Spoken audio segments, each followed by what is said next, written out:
Viewmasters, it's the podcast that we do. Viewmasters, talk about movies that we view.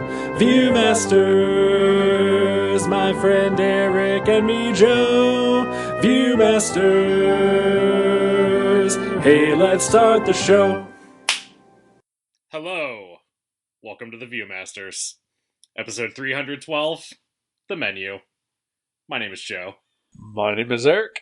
Hello, Eric. Hello, Chef. Thank you. Finally, you used my title. 300 episodes in. I can say that your clap startled me nearly as much as the customers at the restaurant were startled. I thought about warning you, and I was like, no, I'm just going to do it. You actually anti-warned me. Because you said you had nothing prepared. Oh, I'm a liar. Tee. I'm a rascal. Oh, how are you? I am doing well. How are you? I'm good. I really want a cheeseburger. I don't, but that's because while I was watching the movie, I had pizza and chili. Nice. And they were both at the same time. No, I mean, I ordered both from the same restaurant. Okay. Ate the chili first, and then I had the pizza. Okay, I thought maybe you dip the pizza in the chili. Oh God, no! I'm not a monster. I'm not here to judge what you do with your food. Unlike some people in this movie. Well, I certainly don't eat it. Do you taste it at least? I do, yes. Okay, good. That's really the important thing. Yes. There is a big difference between eating and tasting. Yeah, I agree with that, yes. Yeah, since my injury, I feel like I have been eating just to eat. The heart rate? Not so much for enjoyment. Uh-huh. Yeah, I miss having food to taste. Sure. Shortly before I got sick, I pretty much lost my appetite entirely for about 2 or 3 weeks. And so when I forced myself to eat, it was just because, I knew in the back of my head I still needed to survive somehow. Right. And that is the only reason I was eating. I certainly did not want to, and I certainly was not enjoying it. Well, I'm glad that you made yourself do it. Yep. Since I've been home and cooking is now 2 times as hard as it used to be. Mm-hmm. It's not very enjoyable, but I will occasionally treat myself to a restaurant or order in. Like I did today. Nice. Yeah. Good for you. I just thought it was very funny that I started the movie, which of course starts out with just revealing itself to be about horribly pretentious people and right. their horribly pretentious opinions about food. About horribly pretentious food. And I ordered, chili and just a basic pizza. And I was like, God bless America. Right.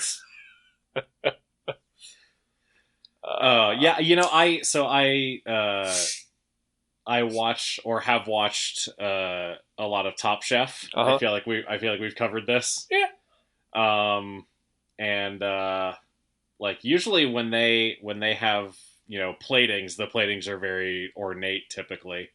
But the food still looks good. Right. And I didn't find myself wanting any of the foods that they showed in this movie. It was very beautifully shot, sure. Beautifully plated, but it didn't look good to me. The cheeseburger did. Except for the cheeseburger. Yes. No, you are 100% right with that opinion. Just none of it looked appealing whatsoever. Just from the little appetizer on the boat, all the way to, you know what? I guess the s'more looked okay. I was gonna say, yeah, the little tirade that he goes on about s'mores. Like, okay, I hear you, but shut up. They're awesome. If I could get a little chocolate hat, I would wear it. The shot of the hat melting onto Judith Light's face is Chef's Kiss meme. I mean, it's perfect. It's so good. Judith Light is in this movie. Judith Light is in this movie. That is weird. I don't know that I've ever seen her outside of television before. Neither have I. I've never seen her in anything outside of Who's the Boss. Oh, wow. Okay. She was on Law and Order for a while. All right. I think she was on Special Victims Unit as like a DA. So she must live in New York. She must, yeah. It's like every New York actor appears on Law and Order at one point in time. Right. Just like every British actor is on Doctor Who at least once.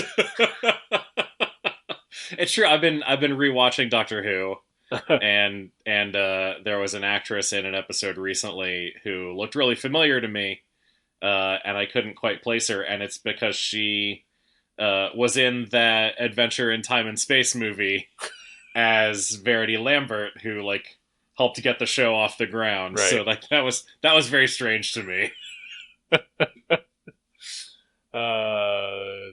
The snake is eating its own tail. Really is. A dish that they did not serve at Hawthorne. No. Is that the name of the restaurant? That is the name of the restaurant, okay, yes. Yeah, just making sure. Yeah. Well done. So I had zero idea of what to expect with this movie. I knew that some people were calling it a horror movie. I know that I had seen like part of a trailer and thought it looked interesting. And then a friend of mine went to see it in the theater, and she said that it was great. But otherwise, I knew nothing about the plot. I guess I just assumed I was in for like a cannibal movie. Sure. I think that's what I assumed too. Yeah. When I saw it. So this was my second viewing. Right. I saw it in the theater as well. And yeah, I think when I went into it, I was like, oh, so they take these people to an island and they hunt them and they make the food out of them. Right. And it was not that at all. No, yeah. Or yeah, similar idea behind that. Yeah, sure. I was very pleasantly surprised by what the movie actually was. I found this movie to be absolutely delightful. Absolutely, yeah. Yeah, I think delightful is the best word for it. Like it's not really like there are horror elements, but it's not super scary. No, yeah, not at all. It's just stressful and also really funny. Yeah. No, I laughed consistently throughout. It is incredibly stressful, but more from just I guess like an awkwardness point of view. Rather than like suspense or thrills or anything like that. Yeah. It was just very cringy, but like in all the good ways. Yeah, like the first 45 minutes or so, it's about 45 minutes in when the first act of violence happens. Right. And yeah, that first 45 minutes are just like it's stressful because you don't really know what's going on, and also everyone is terrible. Yep. And the restaurant is just fucking weird. Like the bread plate without bread. And it's just so strange, and then it becomes a horror thing. Yeah. It's so good. I was texting with my girlfriend as I was watching it, and just at first I was just sort of making fun of foodies and the foodie behavior presented in the movie. Mm-hmm. And then at one point I texted her, it was like, shit just got dark. And that wasn't even what you were talking about. The scene where Ray Fiennes tells the story about Taco Tuesday. Oh yes, Taco Tuesday. And he stabs his father in the leg with a kitchen knife. I was like, oh shit, what? Yeah, like I go to Red Lobster pretty regularly, and the chef never comes out and tells a story like that. I mean, would I go to Red Lobster more regularly if that did happen? Maybe. It would have to be an old sea captain who comes out and tells a story about harpooning his dad in the leg. But it has to somehow tie into Cheddar Bay biscuits. Of course, yeah.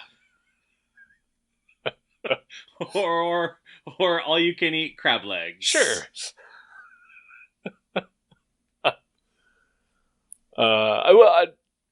You mentioned that the food didn't look appetizing. The taco looked appetizing. Okay, I mean a taco. Yeah, it's a taco. Yeah. Tortillas imprinted with incriminating photos and documents. With what looked like a very lovely piece of chicken with a knife stabbed through it. Yeah, or a pair of scissors. I'm sorry. Right. Yeah. No. Okay. Yeah. I will. The components of that did look good. The tortillas with the photos on it was really cool too. Yes, I just like how that was done.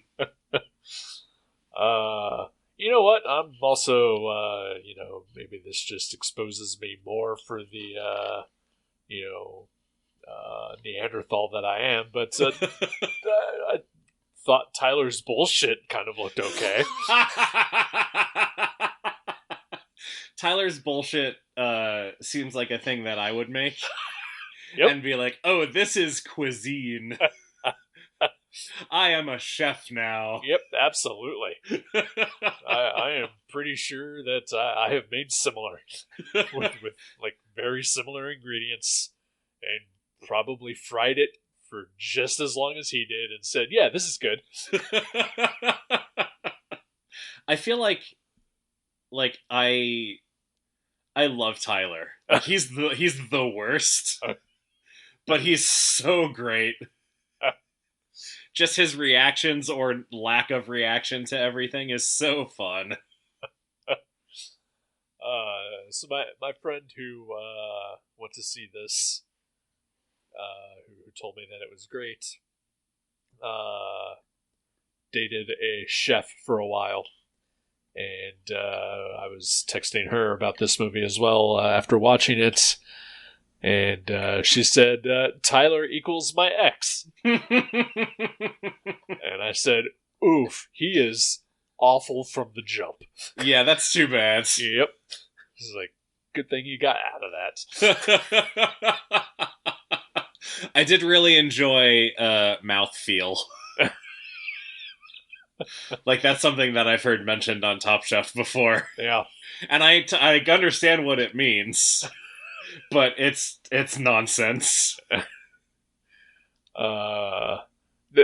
There's a lot of this. I feel like I have watched something else that, like maybe a parody of a cooking show or something that has it really reminded me a lot of like the food introduction in this movie. Just how they talk about it and how this stuff is prepared. And the descriptions that they give things. And like I said, I was texting my girlfriend a little bit while watching it. And she said, have they foamed anything yet? And And then about halfway through, during the ladies only portion of the dinner, Right. Judith Light says, "I really don't like foam usually." And I texted her immediately and said, "They just mentioned foam." There's one guy on Top Chef who's like foam obsessed. And so anytime I hear anything about foam, I think of Marcel from Top Chef and his molecular gastronomy. Jesus. If you're not using liquid nitrogen, you're not doing it right.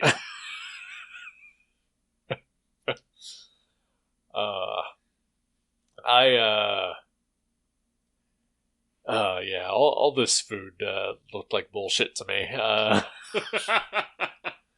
And of course, like it all starts out mostly seafood based, and I am not a seafood guy, so Okay. yeah. But yeah, it just never got better. God, I don't know how much to spoil about this movie or not. I know, yeah, it's I watched so I finished it, and then I still had like half an hour before we were gonna chat. And so I watched, because the movie's on HBO Max. Yeah. And there's an HBO first look for it as well. So I went ahead and watched that too. And it's like 15 minutes. But it reveals a lot more about the movie than I expected for a first look thing that's supposed to just sort of pique people's interest. Right. So I don't know. I mean, it's been out for a little while. It's on the webs for people to watch. I feel like we can just talk about it. All right. Yeah. This is your spoiler warning. There we go. 17 minutes in. Well, no, that was the non-spoiler chat, and now this is the spoiler chat. Right, I think right. that's fine. Yeah. So like I said, I did not know what this movie was going to be about. It was, like the basic premise of it is that something is up at this restaurant. Right. And it is revealed after. So the sous chef. Yes, the mess. Yes, the mess. It was at that point where I mean, things are still kind of unclear, but I was trying to figure out, did Chef Slowick convince him to kill himself? Or, did he just do it of his own volition because it was all part of the menu? Yeah, that's really hard to say. Because he's, you can tell he is shaken by what he's about to do. Right. But he still does it. Yep. So, yeah, I don't know how much of that is just, Because all of the chefs in the kitchen or all of the cooks in the kitchen, I guess, they're not all chefs. Right. Are just, devoted to Chef Slowick. Yeah. So maybe it was just this is what he's doing to prove his devotion to him. I don't know. Yeah, and it was at that point where I thought, okay, is this some sort of cult thing? Yeah. And I was still trying to figure out the Tyler of it all as well. Especially just how obsessive he was and just so nonchalant about basically at the moment that the sous chef kills himself, everybody reacts as you normally would expect someone would, except for him. He just keeps eating, and yeah, he is just a fucking monster. Is he a sociopath? Is that the right one? Sociopath or psychopath? I can never remember which is which. I would say sociopath. Okay. Don't take my word for it, but I'll Google it. That's what I'm leaning towards. That's what my gut says. Okay, perfect. Yeah, no, he's a fascinating character to me. Boy.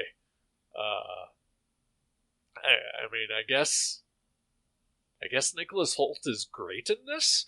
He's so good. He's like when they go outside and all the men run off and he's just standing there like with his hands folded looking around. And then during the ladies' course when he's like outside the window peering in trying to see what they all get. Yeah. He's so good in this. I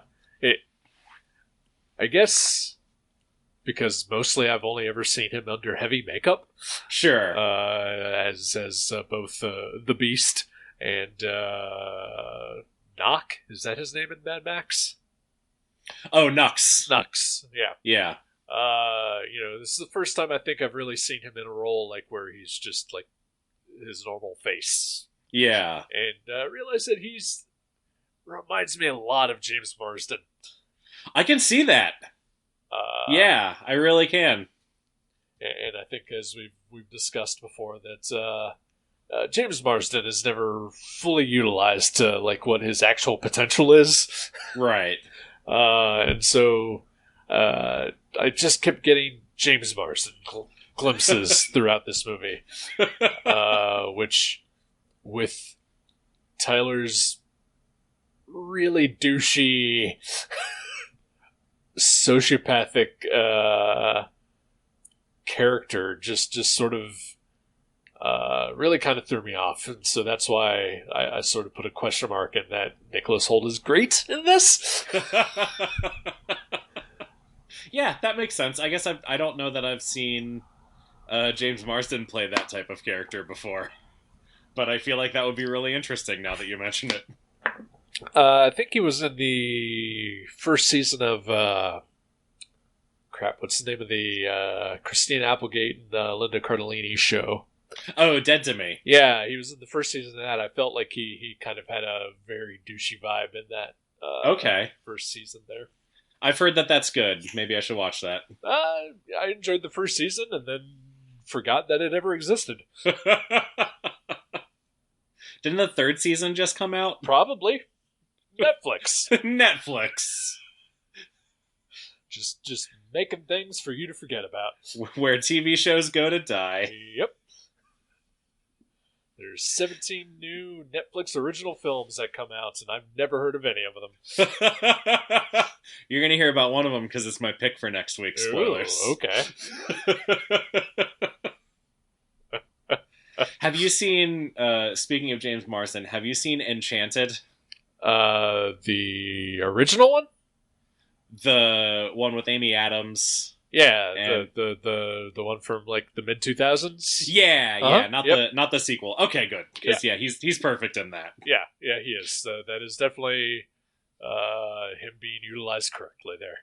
I have not watched Disenchanted yet. I have not either. I watched Enchanted not too long ago with my girlfriend. She loved that movie. I was going to say I suspected that was one that she probably made you watch. Yep. And I enjoyed it for what it was, yeah. To the point where I was like, I would watch the sequel. And then she watched the sequel with her kids and told me that she kind of hated it. Oh, no. So that's sort of put me off of it. And also the fact that I probably wouldn't have watched it with just by myself. But yeah, that's fair.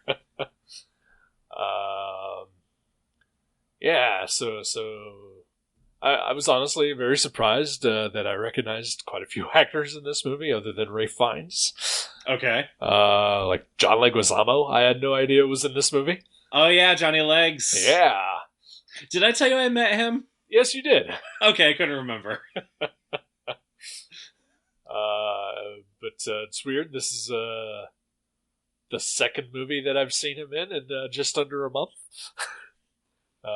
After Violent Night? Yeah, he was indeed in Violent Night, yes. Right. Which he's fine in. He's good in this movie. He plays an actor whose name we never really get. Yeah, he's got a stage name and a real name, and I feel like they say them both at the same time, so we don't really hear what it is. Right. I noticed in the HBO First Look, like they have, little little cutaways with the actors, and it's got the actor's name and then the character's name. And with his, it just says John Leguizamo, movie star. I believe in the credits it says famous actor. Okay. Yeah. But of course, we all know him from Calling Dr. Sunshine. Of course. Absolutely loved Chef's reasoning for him being there. Yep. Like, that was my one day off. And I watched this shitty fucking movie. That was so relatable. So, here's the thing about Chef Slowick. He is ostensibly the villain of this movie. Yet, the most sympathetic character out of everyone. Right. And I thought Margot was pretty sympathetic. To a point, yeah. I mean, yeah, she's fine. I guess. Yeah, I mean, she is, and she's definitely supposed to be like us average person's point of view for the movie, in which she also did not find any of the food to be appetizing or appealing in any way whatsoever. Right. But you know, I felt like, I mean, at first, you know, Ray Fiennes, Chef Slowick, comes off as just a pretentious artiste asshole, which I think he fully admits that he is, pretty much. Yeah. But there's a point. I think it's when he has Margot come to talk to him in his office, where he completely turns around for me and becomes just absolutely like, I am on board with this character and let him do whatever he's gonna do. Yeah, he's essentially just a sad jaded guy whose craft has been ruined by all of these assholes. And who can't relate to that? Right, exactly. I mean, we're sad, jaded assholes. I think also because you and I have a somewhat extensive experience in the service industry. Yeah. So definitely relate to that. It was... I think that was actually the line that cinched it for me, was that even though he is this famous chef and we see countless reality shows like Top Chef and I mean, I got into Hell's Kitchen for a while. You know, the sort of idolization of these asshole artiste, you know, chefs, that it took me a minute to realize, oh, like, at the end of the day, they are still just service industry people. Yeah. like they're famous and they're, you know, incredibly good at their jobs, but, you know, they're still just there to serve people, and probably often still just get treated like shit by rich fucking privileged assholes. Yeah, you know, I had that thought when it's early on in the meal, and I think Tyler says something about how he wants Chef to like him. Uh-huh. And Margot actually is like, why do you care? Like, you're paying him to feed you. Like, why do you care if he likes you or not? I feel like that's sort of the way that most of the characters probably just look at people in the service industry is, why do you care about who they are or what their feelings are about anything? They're just here to serve you. Right. And she sort of comes around on it by the end of the movie. I thought that was an interesting, like, it was an arc that I hadn't thought about before. Yeah. This movie just it made me feel a lot of things. Nobody likes that. No, this movie is awful. Half star.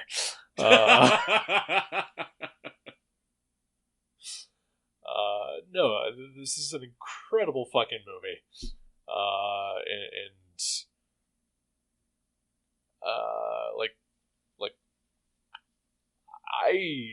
I mean, maybe there's just something wrong with me, but when he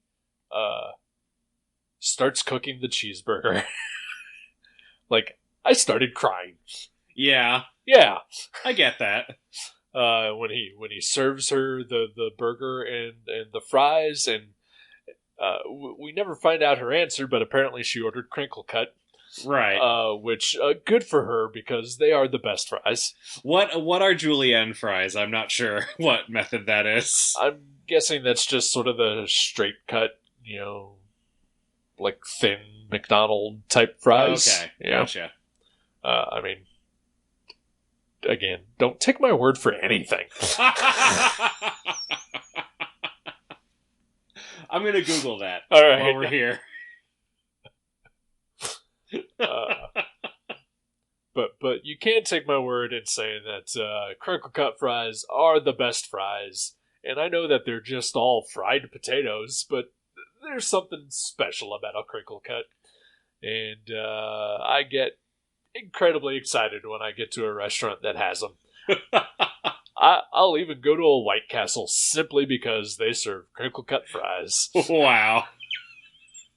That was good vamping about fries. I appreciate it. You're very welcome. Julienne cut is shoestring French fries. Okay. Yeah, I like a crinkle cut. I also really like a waffle fry. I do like a waffle fry as well. There was a restaurant here. I don't know. They closed down for a while. I think I've talked about them on the show. I think it was one of my joys of the week very early on. It was called Chicken Heads. Yeah, I do remember you mentioning that. They closed down, and they're supposed to reopen at some point. I think at this point he kind of just has a DoorDash only kind of operation going on, but until he can get a physical space. But he had like fresh made waffle fries, and they're fucking great. That's awesome. Yeah, I don't care for sort of the regular Joe Schmo fries, or I don't like wedges. I don't like wedges at all either. Yeah. Steak fries, not so much. Yeah, there was like a point in time where I was like, I really want some steak fries, but then I realized that they're just wedges. Yeah. And, yeah. They're just undercooked fries. Yeah. I guess I would like them if they were just like crisper. Yes, Yeah. definitely. Yeah, I need a crisp fry. Yep. My lady friend stopped at Wendy's on her way over to my house last night, and I had her pick me up some fries, but by the time she got here, they were cold. And this is just nothing worse than cold, soggy fries. No. Yeah. Yeah, that's awful. That's too bad. Yeah. But yeah, no, the burger scene in this movie just was amazing. It reminded me a lot of the revenge dinner in Pig. Oh yeah. Just some great, horribly violent culinary movies out in the world. Can I tell you the thing and the burger scene that made me laugh unintentionally? Okay. Is when she takes a bite of the burger and then she puts it down and she says that her eyes were bigger than her stomach. Uh-huh. And that made me laugh because Anya Taylor-Joy has the biggest eyes I have ever seen on a person. I knew where this was going. Like, I feel like that made me chuckle in the theater when I saw it. Like, no one else responded to that. But I was like, I can see how that would happen. Yeah. No, she has weird anime eyes. I hate to keep bringing up my girlfriend, but she... You know what? What? Brag. Yeah. Humble brag? I don't know. No, it's a humble brag. It's fine. All right. R.I.P. Harris Whittles. But, she had surgery last month, and so she's been laid up and watching a lot of television programs. And she just watched The Queen's Gambit over the last week. Oh, nice. which I have not watched at all, because I find Anya Taylor-Joy to be kind of off-putting. Okay. Mostly because of her weird, gigantic eyes. I think that is why I find her captivating. I mean, I can see why. I get it. I just don't agree. But yeah, my girlfriend was like, "Oh, she's gorgeous," and I was like, "Yeah, she's weird."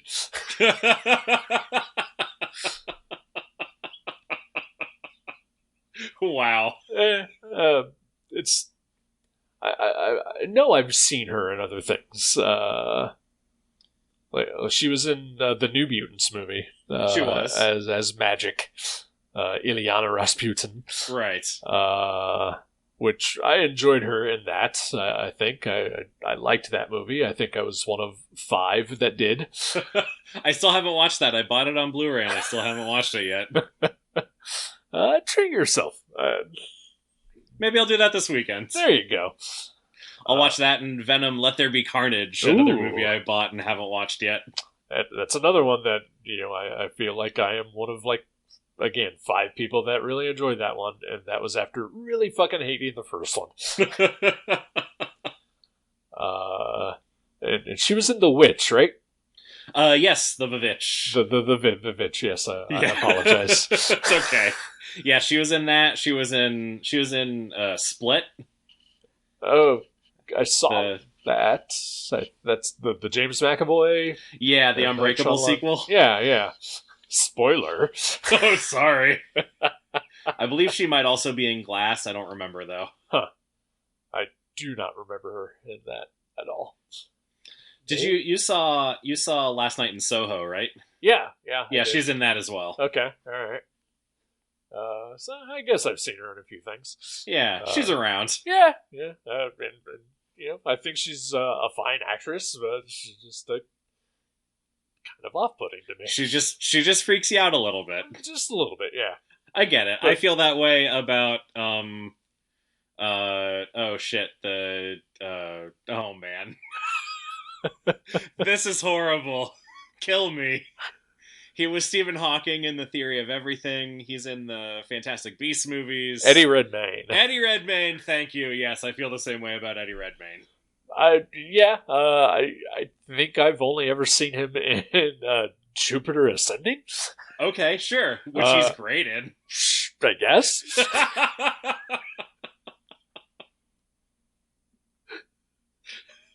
Did we watched something that he was in for the show, didn't we? Oh shit! And yeah, he was in the Trial of the Chicago 7. Yep. Yeah. Yeah. Another Netflix movie I forgot existed until just now. That's what Netflix is built for. Watch it, forget it. Yep, or not watch it and forget it. There you go. Scroll over it on their menu 17,000 times and never remember that it's there the next time. Every time you see it, be like, oh, that looks interesting. Scroll. Yep. Never add it to the list. Never. Oh, Netflix, you're on blast. Get it together. Oh, boy. So everybody dies. Yeah, except for Anya Taylor-Joy. Yeah.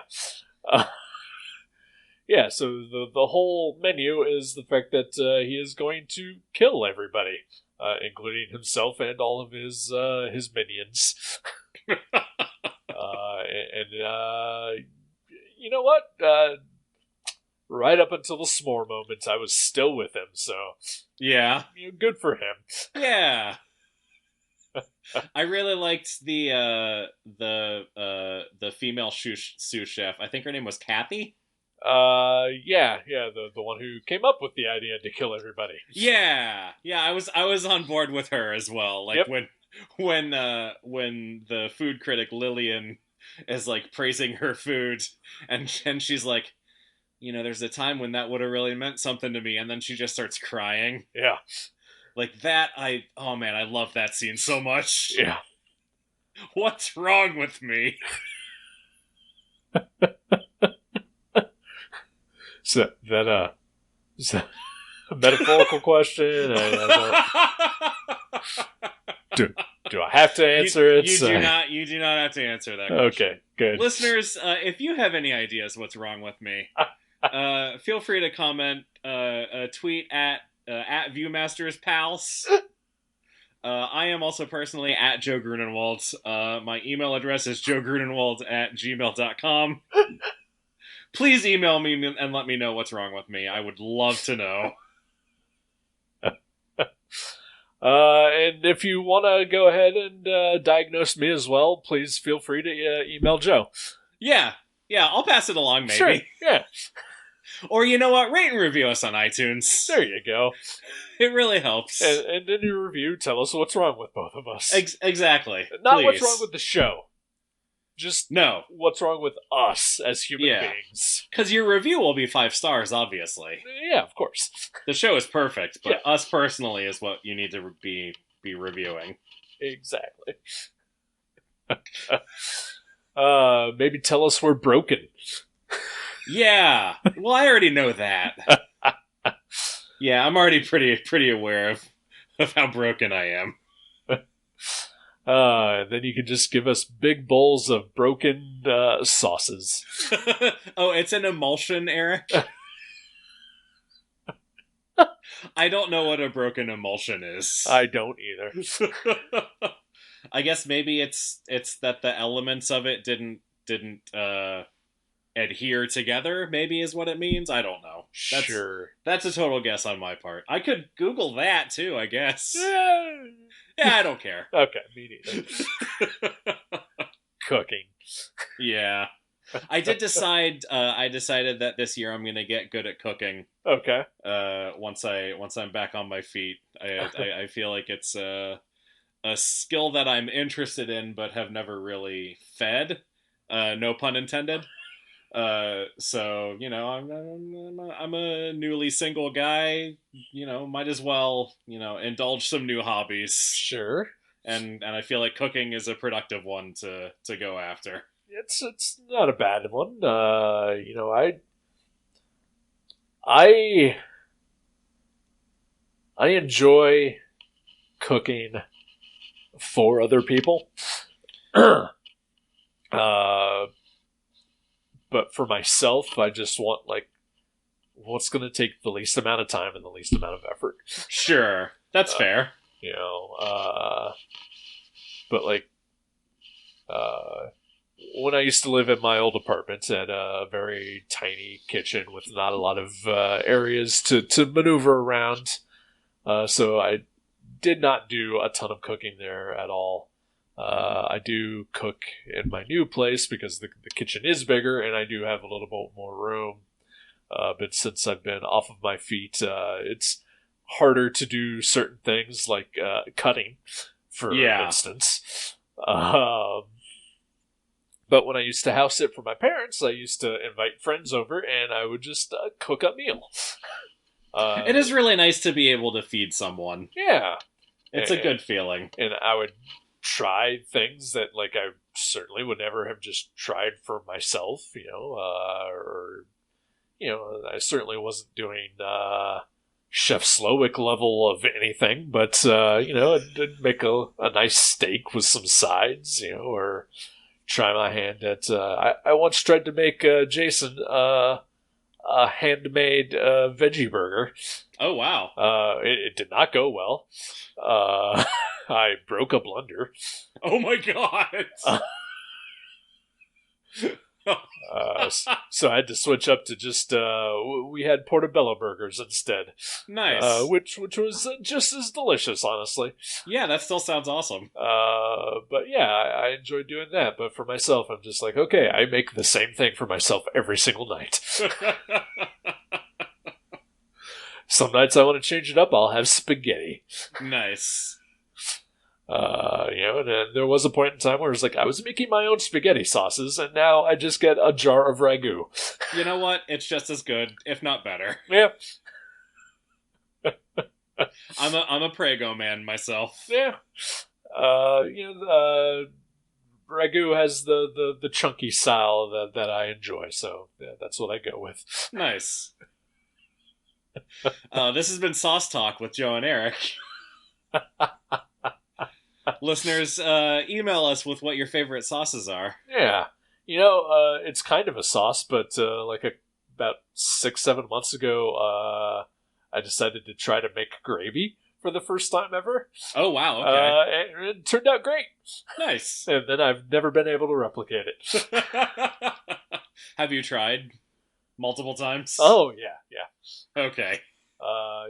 Even after Thanksgiving, my mom gave me a bunch of leftovers, but there was no gravy left, so I tried making some of my own just to have with the leftovers, and it was a disaster. Oh no! Yeah. I'm really sorry to hear that. It's okay. Oddly, this just reminds me that back when Robert Rodriguez made movies that I was interested in ever watching, he would always have on his DVD extras, his cooking school, where he would show you how to cook a meal based on whatever movie it was. I remember in Sin City, the meal was breakfast tacos.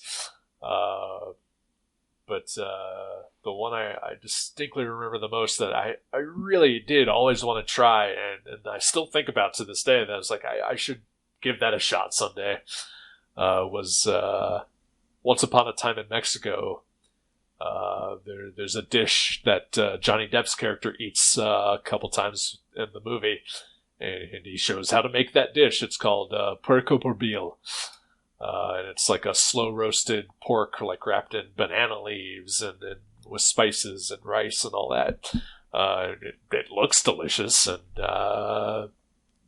he shows you how to make it. That sounds awesome. Yeah, one of the best DVD extras ever. Is that how Johnny Depp got so bloated, because he just ate that over and over again? No, I believe that's alcoholism. Oh, right. Yeah, my and mistake. age. Oh man, remember when he was cool? Yeah, I do. Oh, 30 years ago. We were but children. God, the menu. I was thinking while I was watching this, if I went somewhere and I was and I learned that I was going to die at the end of the evening, what would I do? Would I try to fight back? Because he said something about how you probably could have fought back more than you did. Right. And I was like, would I fight back, or would I just be like, okay, that's fine? Right. And I really don't know. and he tells, he talks to Tyler before he forces Tyler to cook. Yeah. And he mentions that they had been communicating for 8 months, and that he said that everybody was going to die at the end of the night. Yeah. At what point do you decide, maybe I'm not going to go to this dinner? I feel like that was never an option for him. Oh, he was Tyler, for sure, yeah. Well, yeah, for Tyler, yeah. But I assume no one else was in on the gag. Yeah, so that's what I was wondering. Is did no one else know that they were going to die? Obviously, the two regulars, Judith Light and her husband, they had no idea. But so did he only tell Tyler? And did he only tell Tyler because he was just specifically obsessed with the food and with the chef? Yeah. It's weird. And then, that is weird. And then also, I wonder, what was the deal with his ex-girlfriend? Well, obviously she was smart because she dumped his ass. Right. Yeah, I wonder, had they stayed together, would he have brought her, or would he have still did he break up with her, or did they break up because he knew this was going to happen, and so he didn't want her to be hurt. I wonder about that as well. Right.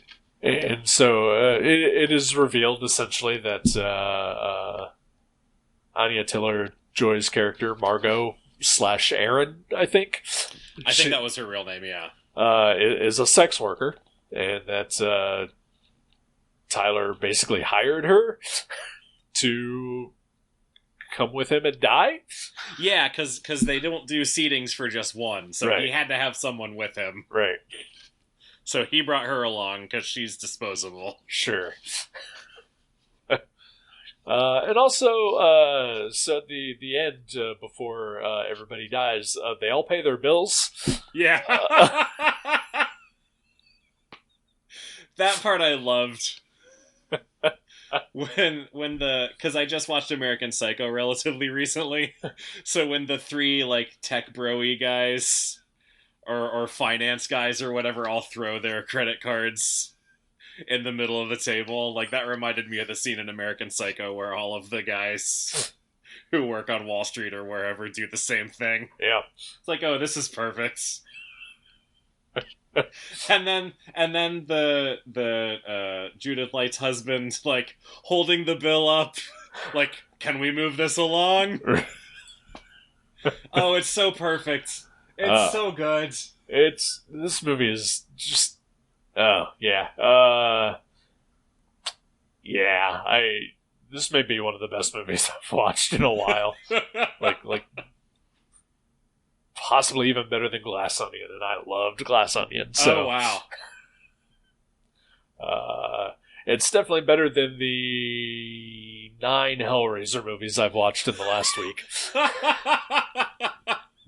That's an interesting choice you've made, sir. I'm a horror completionist. At least I have become in the last few years, and those were blind spots, and they all became readily available suddenly. So I went for it. All right. Are any of them worth watching? I've never seen any of them. Have you ever seen the first Hellraiser? I have not. I would watch the first one. Okay. And then beyond that, I found some of them to be kind of enjoyable. Oddly enough, I feel like the 8th one was the best out of all of them. Wow, okay. Like it had just kind of the most clever plot behind it all. Like most of the sequels all just seem like scripts that had just been floating around that someone just decided to, like, hey, let's put Pinhead in this. Okay. And I feel like it was possibly the same with the 8th one too, but it was just clever enough that it was pretty good. And little baby Henry Cavill is in it, so wow, okay, that was interesting to see. Little skinny baby faced Henry Cavill, and then that's pretty much the only one that I would possibly recommend, and I couldn't even wholeheartedly do that. Okay. But definitely see the first one. It is a classic for a reason. There's a new one, right? Yes. That came out on Hulu a couple months ago. Is that the new woke Hellraiser? Yes. Where Pinhead's a woman? Trans actress plays Pinhead in that one. Okay. Which, if you know even the slightest bit of anything about Clive Barker, you would know that is probably totally what he was thinking from the jump anyway, so. Nice, alright. Yeah. Anyway, this has been Hellraiser Talk. Friends, I want to clarify that, quote, woke Hellraiser was a joke. Yes, I got that, because I know just want you, to make sure. But clarify just in case. I don't want to see this on the internet as like Viewmasters is a right wing podcast. Oh boy, maybe I should write a letter to my congressman.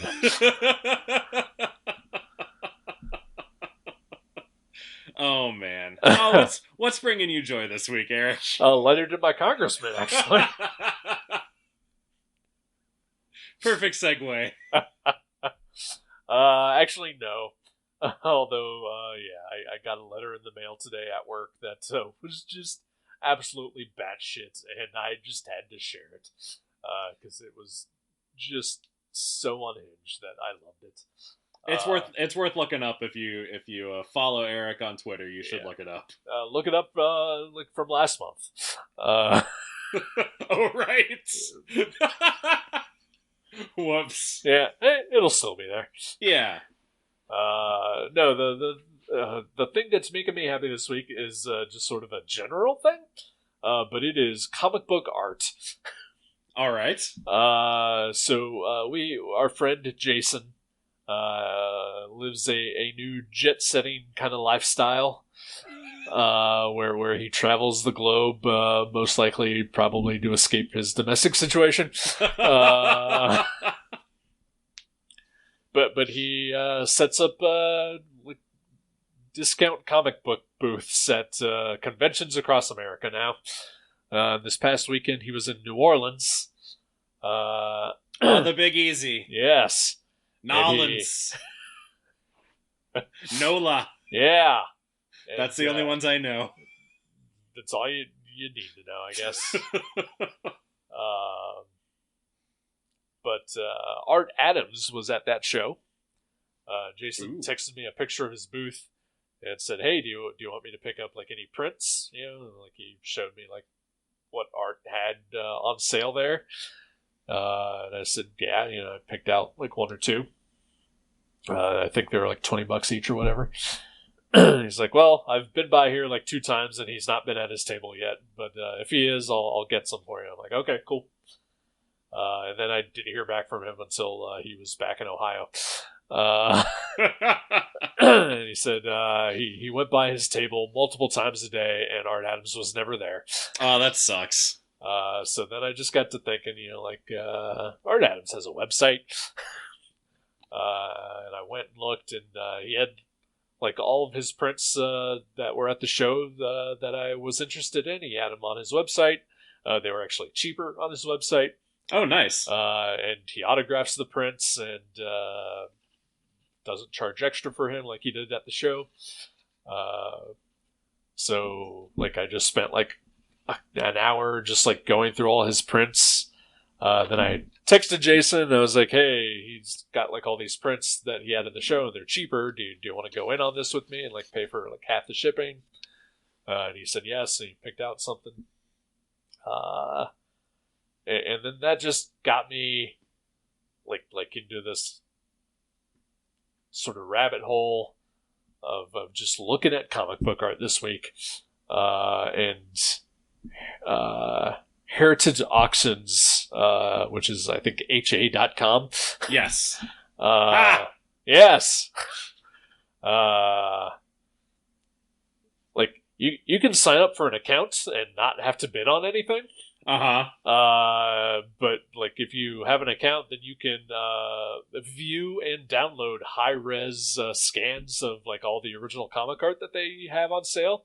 Yeah. And also like old pieces that have sold long ago. And just look at like their vast archive of original comic art. And I have just spent hours upon hours doing just that. And just probably just spiraling myself into some sort of weird depression that I'll never be as good as anybody, but at the moment still just enjoying the gorgeous fucking comic art that exists in the world. That's awesome. Yeah. And part of this is also, I think we talked about it on air last week. The Stealing Superman podcast. Yes, yeah. I listened to that, and that also kind of got me in the mood to just look at comic book stuff. Yeah. So yeah, that's me. That's great. That's awesome. Yeah, I have spent far too much time looking at stuff on Heritage that is either long sold or that I have no hope of ever affording. Oh yeah, no. I think there was one time a couple years ago where I saw an Humberto Ramos piece for like $50. Oh, wow. And I was like, well, fuck, I should bid on this, right? And then like the next day it was up to like $2,000. Oh, that's so cruel. Yeah. What about you, sir? Let's see. I went to the movies this week. Oh? I went and saw The Menu. I did not go see The Menu. I just watched that at home. Do you see M3gan? I did see M3gan. And I fucking loved it. Awesome. It was wonderful.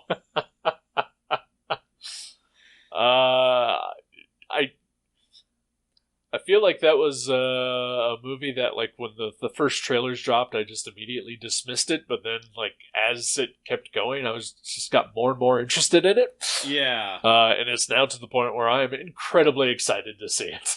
It's so fun. Like, it's more fun than it has any right to be, honestly. Right. For a movie where Small Wonder goes insane.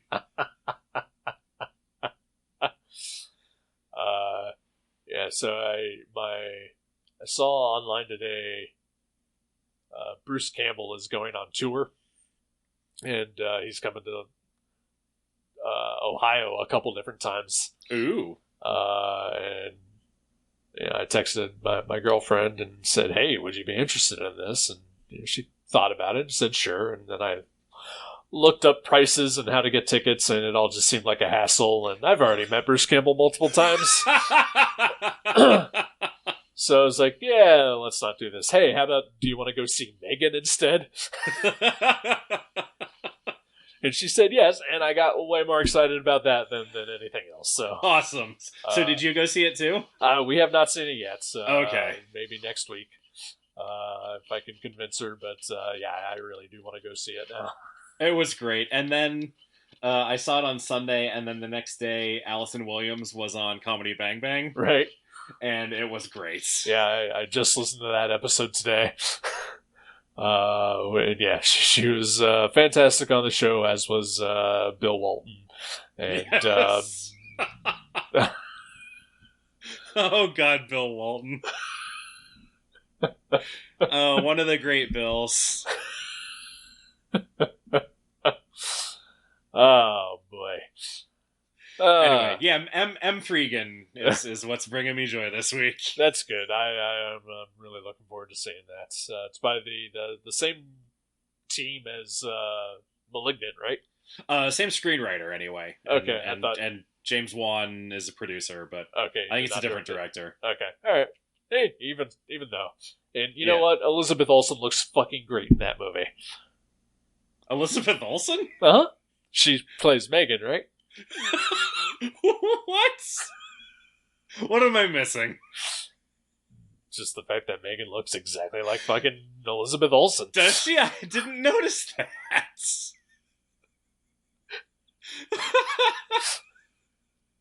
Oh my god. Should I pick a movie for next week? Yeah, it's something on Netflix, right? It is something on Netflix. It was in theaters for a week, and now it's on Netflix. Is it Glass Onion? It is not Glass Onion. Oh, okay.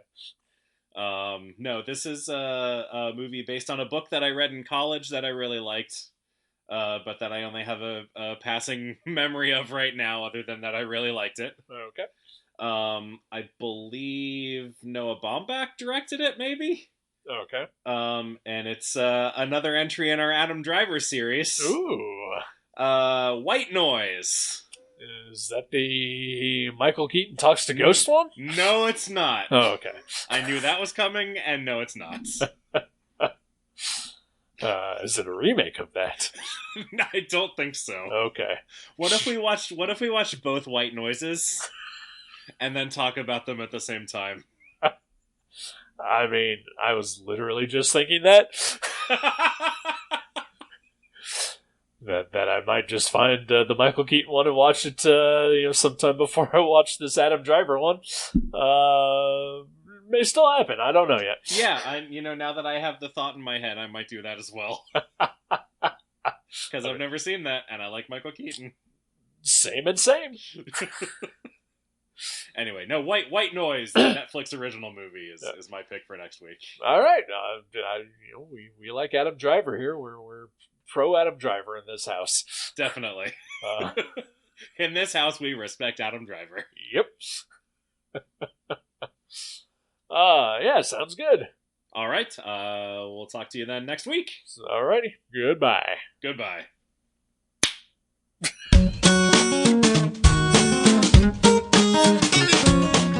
Thank you for listening to The Viewmasters. You can subscribe to the show directly at view.guttertrash.net or at iTunes and leave us a review. Visit view.guttertrash.net for email information and links to Facebook and Twitter. We'll see you next time on The Viewmasters.